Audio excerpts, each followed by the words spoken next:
नमस्कार सभी को। आपके अपने चैनल कंप्यूटर फॉर क्वांट के अंदर आपका हार्दिक स्वागत है। मैं हूं आपका दोस्त, आपका टीचर राजेश बड़रिया। तो आज हम जो डिस्कशन करने जा रहे हैं वो बहुत ही महत्वपूर्ण टॉपिक है। वो है राजस्थान प्रोग्रामर 2022-23 वैकेंसी के बारे में, जो कौन कंडक्ट कराती है?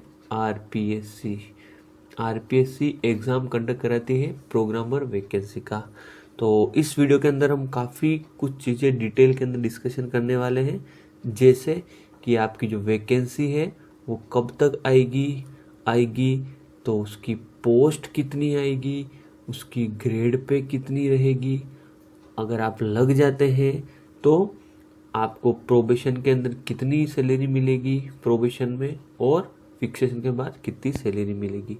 उसके बाद आपको क्वालिफिकेशन, क्या क्या क्वालिफिकेशन की ज़रूरत है, कौन कौन इसको अप्लाई कर सकता है, क्या एपीयरिंग स्टूडेंट अप्लाई कर सकता है या नहीं, एग्ज़ाम पैटर्न या पेपर पैटर्न क्या रहने वाला है, कितने क्वेश्चंस आने वाले हैं, कितने पेपर रहेंगे, क्या 2 पेपर होंगे या एक ही पेपर के अंदर सारा का सारा मेरा एग्ज़ाम हो जाएगा, ओके, अलग अलग दिन होंगे या एक ही दिन होंगे, सिलेबस क्या रहने वाला है, सिलेबस कहाँ से डाउनलोड करें, प्रीवियस ईयर क्वेश्चन पेपर कहाँ से डाउनलोड करें, उनकी आंसर की कहाँ से डाउनलोड करें, अगर आपका सिलेक्शन हो जाता है तो वर्क क्या रहता है गवर्नमेंट डिपार्टमेंट के अंदर, और इसकी तैयारी के लिए आपको कौन कौन सी बुक्स पढ़नी चाहिए, और प्रीवियस ईयर जो क्वेश्चन पेपर आया हुआ है 2011 और 2013 का डिटेल एनालिसिस।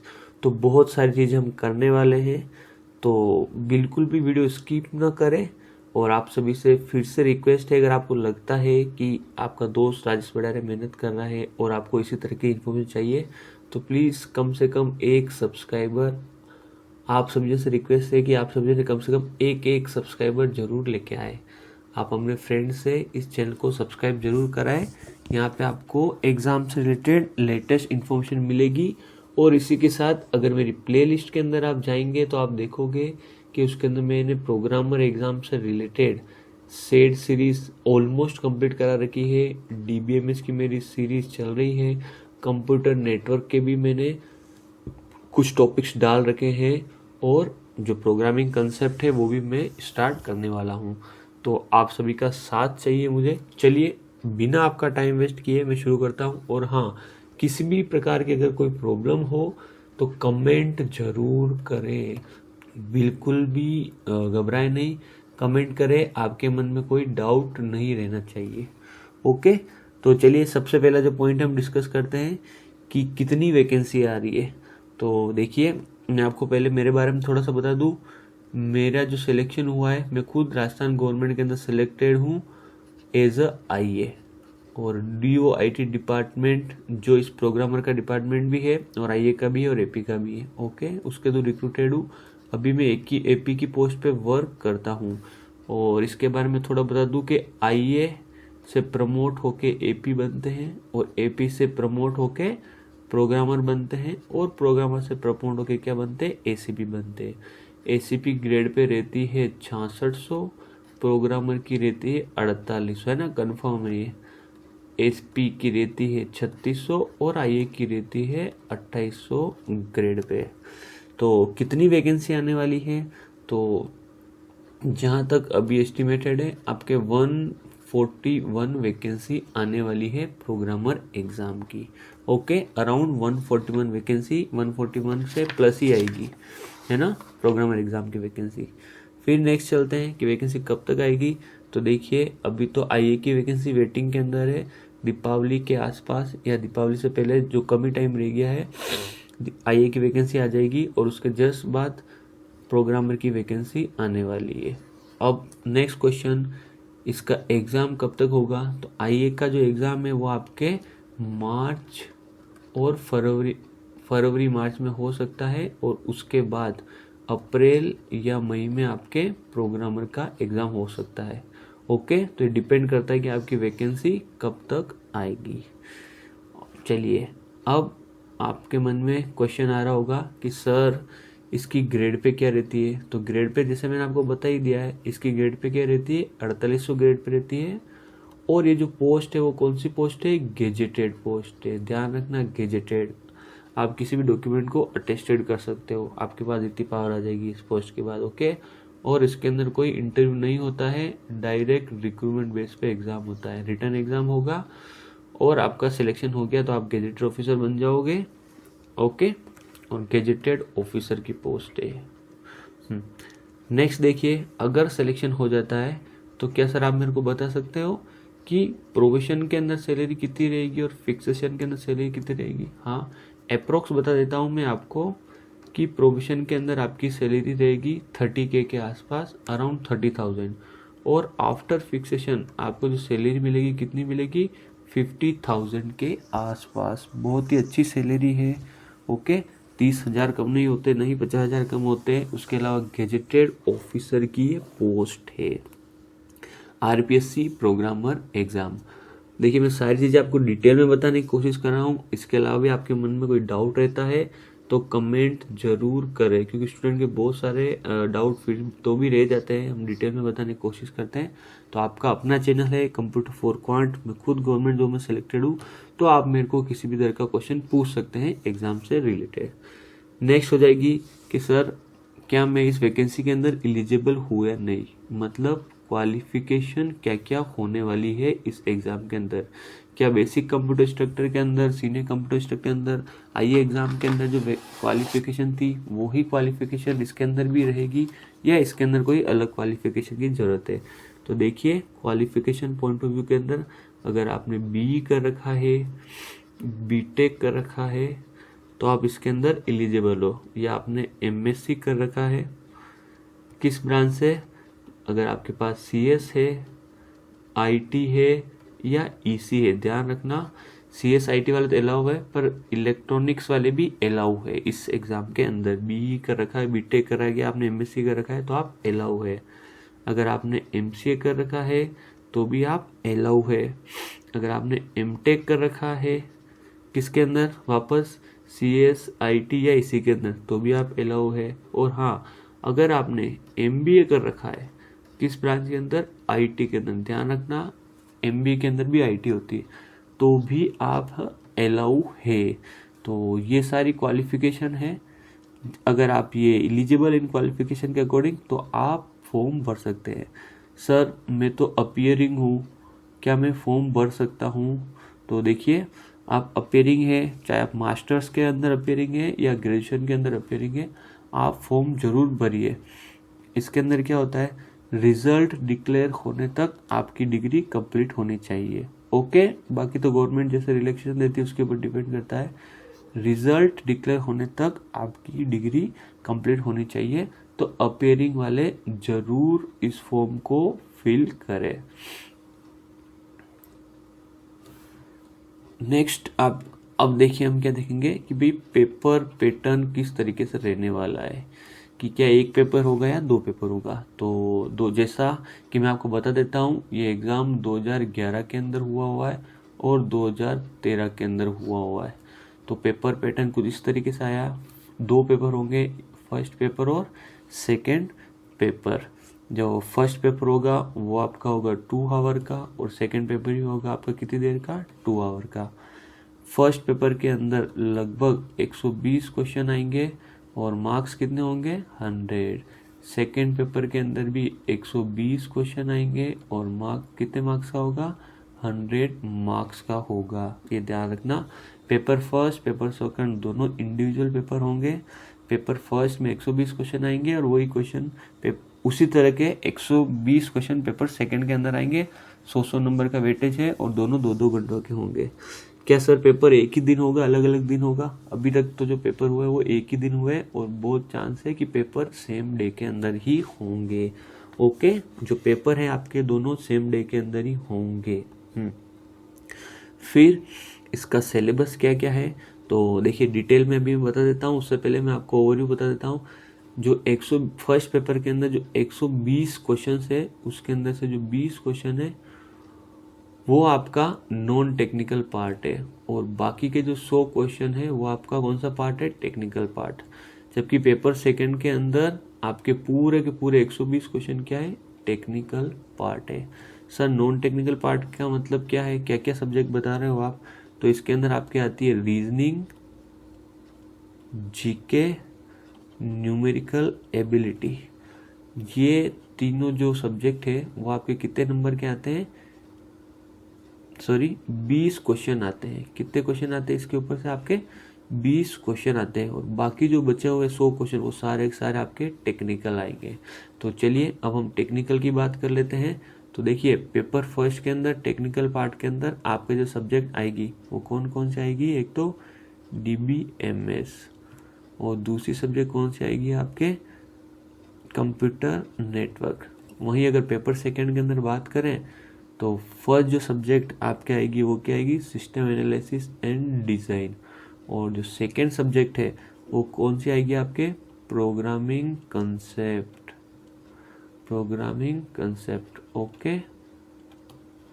इसके अंदर आपके मेजरली जो पोर्शन कवर होता है वो किसका होता है? जावा का। और इसके अंदर ऊप्स के कंसेप्ट आते हैं, और इसके साथ ही आपको इसके अंदर डॉटनेट फ्रेमवर्क भी पढ़ना पड़ता है। डॉटनेट फ्रेमवर्क के भी क्वेश्चंस आते हैं। तो देखिए जो फर्स्ट वाला पेपर है इसके अंदर सम पार्ट जीके और न्यूमेरिकल एबिलिटी और रीजनिंग, ये थोड़ा नॉन टेक्निकल पार्ट होता है। इसके अलावा पूरा का पूरा पार्ट टेक्निकल है। और सेकंड पेपर है आपका पूरा का पूरा टेक्निकल पोर्शन आता है। तो अगर मोस्टली देखोगे तो आपके टोटल क्वेश्चन कितने आ रहे हैं? 240 क्वेश्चन। इसमें से 220 जो क्वेश्चन है वो आपके टेक्निकल पोर्शन से आएंगे, दोनों पेपर मिला के, ओके। और सिर्फ जो 220 क्वेश्चन आप टेक्निकल पोर्शन से आएंगे, और 20 क्वेश्चन आपके किससे आएंगे? नॉन टेक्निकल से। मेरे ख्याल से चीज़ें आपको समझ में आ रही होगी। अगर किसी प्रकार का डाउट बचता है तो प्लीज़ कमेंट जरूर करें। तो मैं यहाँ पे बताना चाहता हूँ कि सेड की सीरीज़ मैंने ऑलमोस्ट कंप्लीट करा दी है। मेरी प्लेलिस्ट के अंदर जाइए, वहाँ पे आपको इसकी सीरीज़ मिल जाएगी। फिर जो DBMS है इसकी मेरी सीरीज़ चल रही है, और इसको मैं जल्दी इस अक्टूबर के अंदर कंप्लीट कराऊंगा। फिर पूरे नवंबर के अंदर मैं कंप्यूटर नेटवर्क की आपकी सीरीज़ करा दूंगा, और नेक्स्ट जो मंथ आएगा वहाँ पे मैं प्रोग्रामिंग कंसेप्ट आपको कराने वाला हूँ। तो ये सारी चीज़ें आपको इस चैनल के अंदर फ्री ऑफ कॉस्ट अभी मिल रही है। तो मैं ये नहीं कह रहा हूँ कि हर समय आपको फ्री ही रहेगी। होने वाले समय में हो सकता है ट्रैफिक अगर बढ़े और अगर डिमांड बढ़ जाए तो हो सकता है ये पेड में भी कन्वर्ट हो सकती है। और अगर आप चाहते हैं कि ये पेड में कन्वर्ट ना हो तो आप सभी को सब्सक्राइबर लेके आने हैं। आप सभी को क्या करना है? हर एक व्यक्ति को कम से कम एक सब्सक्राइबर लेके आना है और चैनल को सब्सक्राइब करवाना है, ओके। क्योंकि देखिए मैं भी आपके लिए मेहनत कर रहा हूँ और बैकएंड में बहुत सारा काम करना पड़ता है ना। और अगर आपको इसी तरीके से कोई यूज़फुल वीडियो चाहिए तो प्लीज़ मेरे को कमेंट जरूर करें कि सर आप यूजी नेट के ऊपर भी लेके आइए, सिटी प्रोफेसर कैसे बने, गेट की तैयारी हम कैसे करें, या और हम क्या कर सकते हैं IT फील्ड के अंदर, ओके। तो प्लीज़ कमेंट जरूर करें, है ना। चलिए नेक्स्ट हम चलते हैं कि सर आपने ये तो बता दिया कि भाई मार्क्स की बात करें, आपने ये तो बता दिया कि पेपर फर्स्ट जो है 100 नंबर का है, और पेपर सेकंड भी कितने नंबर का है? 100। तो सर क्या कोई मिनिमम क्राइटेरिया भी है क्या इसको पास करने का? हाँ, ध्यान रखना 40% मिनिमम क्राइटेरिया है। 40% दोनों पेपर के अंदर 40% आपको लेके ही आने पड़ेंगे, ओके।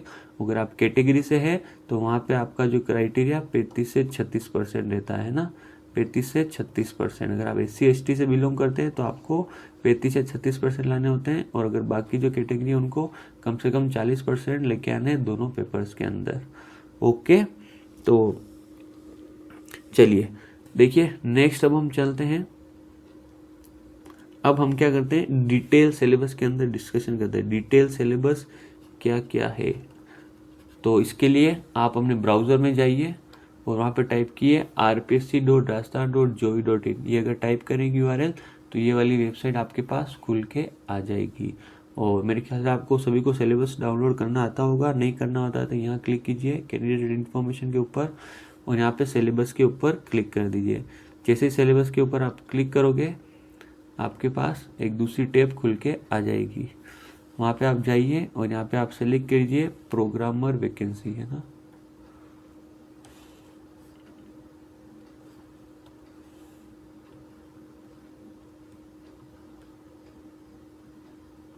प्रोग्रामर 2013 इस पर क्लिक कर दीजिए। जैसे क्लिक करेंगे आपके पास ये वाला नेक्स्ट पैनल खुल के आ जाएगा, और उसके ऊपर आप ये देखिए प्रोग्रामर ये देखिए एग्जाम प्रोग्रामर 2013 टाइटल प्रोग्रामर, इस लिंक के ऊपर क्लिक कीजिए। जैसे इसके ऊपर क्लिक करोगे आपका जो सिलेबस क्या हो जाएगा, डाउनलोड हो जाएगा। तो देखिए अगर आप सिलेबस के अंदर देख पा रहे हैं तो सारी की सारी चीज़ें वही है जो मैंने आपको बताई। 2 पेपर होंगे, पेपर फर्स्ट और पेपर सेकेंड, और मिनिमम क्वालिफाइंग के बारे में लिख रखा है सभी को 40% लाने, और जो कैटेगरी से उनको 36% लेके आने। ओके, फिर देखिए पेपर फर्स्ट के अंदर DBMS है, जिसके अंदर आपको ER diagram, data model, normalization, बहुत सारी चीज़ें पढ़नी है। तो ये सिलेबस यहाँ से आप आराम से पढ़ सकते हैं। मैं आपको बता दूं सिलेबस बिल्कुल कंसेप्चुअल लेवल का है, और आपको कम से कम UGC लेवल की तैयारी करनी होगी। चाहे आप DBMS पढ़िए, कंप्यूटर नेटवर्क पढ़िए, सेट पढ़िए, जावा पढ़ लिए, तो इसका जो प्रोग्रामर एग्ज़ाम है उसका लेवल काफ़ी ज़्यादा हाई रहता है। तो अगर आपने बेसिक कंप्यूटर स्ट्रक्चर दिया, उसके अंदर आपने देख ही लिया है कि आज के समय जो पेपर हो रहे हैं राजस्थान गवर्नमेंट के अंदर वो काफ़ी हाई लेवल के हो रहे हैं, बिल्कुल कंसेप्चुअल बेस हो रहे हैं। तो अगर आपको तैयारी करनी है तो इन सारी चीज़ों को डिटेल में पढ़नी पड़ेगी। ओके, तो मैं जो मेरी प्लेलिस्ट लेके आया हूँ इस चैनल के ऊपर वो काफ़ी डिटेल के अंदर है, आप उसको बिल्कुल प्रीफर कर सकते हैं और आप उसको ज़रूर देखिए, उससे आपको काफ़ी कुछ आइडिया हो जाएगा। जिसके अंदर प्रीवियस ईयर गेट के क्वेश्चन, नेट के क्वेश्चन भी मैंने क्या करा रखे हैं, सोल्व करा रखे। तो ये देखिए सेकंड पेपर के अंदर ये सेड है, और यहाँ पे आप देख सकते हैं प्रोग्रामिंग कंसेप्ट के बारे में दे रखा है ना। तो चलिए नेक्स्ट वापस हम अपने टॉपिक के ऊपर आ जाते हैं। तो अब आपके मन में क्या डाउट आ रहा है, अभी भी आपके मन में कुछ डाउट आ रहा है तो प्लीज़ कमेंट जरूर करें। ये बता देता हूँ मैं आपको कि सर अब मुझे तैयारी करनी है, तो एक तो मैंने बता ही दिया कि आप मेरे चैनल को प्रेफर कर सकते हैं, और दूसरा है कि किन किन बुक्स को मुझे पढ़ना चाहिए। तो देखिए थोड़ी बुक्स के बारे में मैं आपको बता देता हूँ, है ना। जो स्टैंडर्ड बुक्स है आपको प्रेफर करना चाहिए टेक्निकल पोर्शन के लिए। तो सबसे पहली जो हमारी सब्जेक्ट कौन सी है, DBMS। तो DBMS के लिए आपको जो प्रेफर करनी चाहिए सबसे पहले तो नवाथे, है ना, नवाथे जो ऑथर की बुक है वो प्रेफर करनी चाहिए। उसके बाद कोर्थ, इन दोनों बुक्स को आपको रेफर करना चाहिए। फिर कंप्यूटर नेटवर्क के अंदर आपको फ्रोजन और टेननबर्ग, और फिर सेड के लिए हम कौन सी रेफर करें, तो सेड के लिए आप रेफर कर सकते हो एलियास एम अवध की बुक। ओके, और इसके साथ ही आपको सॉफ्टवेयर इंजीनियर की एज प्लेसमेंट भी रेफर करनी पड़ेगी, है ना, क्योंकि सेड के अंदर आपको सेड भी पढ़नी है, सॉफ्टवेयर इंजीनियरिंग भी पढ़नी है, और सॉफ्टवेयर प्रोजेक्ट मैनेजमेंट भी पढ़ना है। और नेक्स्ट है प्रोग्रामिंग कंसेप्ट के लिए, तो जावा के लिए आपको कंप्लीट रेफरेंस जो किताब आती है जावा की उसको रेफर करना है। ओके, तो इस तरीके से आप अगर आप सेल्फ स्टडी करना चाहते हो तो इन सारी किताब को आपको रेफर करना पड़ेगा।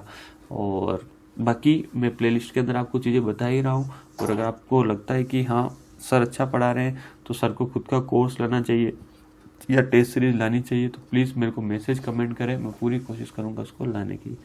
तो आपके मन में कोई भी डाउट है तो प्लीज़ कमेंट जरूर करें। ओके, चलिए मिलते हैं हम हमारे नेक्स्ट वीडियो के अंदर। आप जरूर कमेंट करें सर और भी इस तरह की वैकेंसी के बारे में आप इन्फॉर्मेशन दीजिए, तो मैं जरूर दूंगा।